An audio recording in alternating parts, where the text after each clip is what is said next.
Hello everyone, how are you doing today? If you are preparing for campus recruitment drives, you must be facing few challenges, right? How are you dealing with these challenges and what challenges are you facing? What is the most difficult aspects that you are still not able to figure out how to deal with it? How are you dealing with this difficult aspect? Are you trying to deal it something like how the students in Three Idiots movie dealt it? Do you remember that scene from Three Idiots movie? How students try to strike a deal with the god in helping them clear their fearful subjects? If your difficult subject is verbal ability, this video is for you.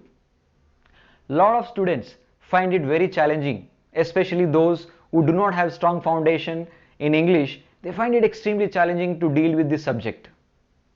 We are going to give you some strategies and inputs on how to deal with verbal ability. And if you follow the steps given in this and the strategies explained to you, you will be finding it very easy to clear this section. Let's first understand why verbal ability is included in the test paper. Okay. Generally, the base concept behind including verbal ability in the test paper is to check upon a person's understanding on his English language. Now, why companies expect candidates to have English communication? If you see in all the companies, all the conversation happens in English. Let it be the discussions within the teams about the project, let it be sending any request to the higher authorities, or let it be any discussion that happens with the client, everything happens in English language. And if the candidate doesn't have good communication skills or his English is weak, then their work will be impacted. And hence all the companies expect candidates to have basic English communication. Now, what are the different ways companies check upon the verbal ability? Note, not every company has similar ways of testing verbal ability. It could be combination of various things. For example, like an essay test or a verbal grammar test or a close test or a voice and accent round. Now let us look at each of these sections individually.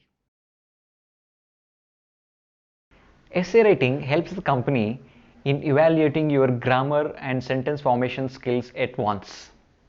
And not to forget, it also helps the company filter the students who have low typing speed. Now, how do we prepare for these essay topics? We can categorize the essay topics into 4 different categories. The first category is current events. For example, COVID-19 or Citizenship Amendment Bill, where there is a lot of things that are happening around that. Second is popular topics like GST, demonetization, which got a lot of attention. The third is about social issues. It could be child labor, it could be dowry system, it could be sexual harassment, etc. The fourth one will be about general topics like population, pollution, global warming, etc. Next is a grammar test. It could be a combination of vocabulary, reading comprehension, sentence correction, and sentence completion. Sentence correction and sentence completion could be a combination of other topics like your articles, prepositions, verbs, tenses, etc. Now, how do we prepare for a grammar test? Now, each of these topics will have certain rules. If at all we understand these rules and apply these rules on a day-to-day basis, and it will become pretty natural for you. And once you become pretty natural for these rules, you can apply these rules in the questions and then you can easily clear this section. The next one is a close test. Now this is a very interesting test. You will have a paragraph and in between there will be blanks, and these blanks you need to fill it. This will be combination of various topics again. Now how do we prepare for this particular test? Same. If you know the rules, you can apply the rules and fill in the blanks. The next one is voice and accent. This is a little difficult. This is to check upon a person's ability to speak.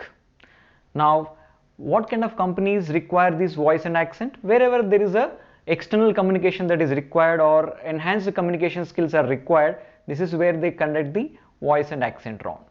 Now, how do you prepare for voice and accent?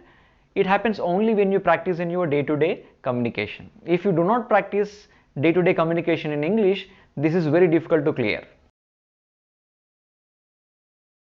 The difficulty level of each of these types of tests vary from company to company based on their requirement for the profile.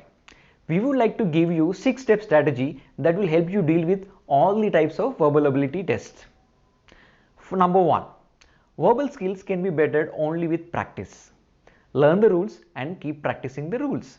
Number 2, create a schedule, inculcate the habit of writing, reading, listening more to English. Number 3, practice writing on a system to improve your typing skills. Learn to use all the 10 fingers when you practice typing. There are many typing tutorial softwares that you can take help of. Number 4, if you want to check the grammatical errors in the sentences you have typed, you can take help of a few websites.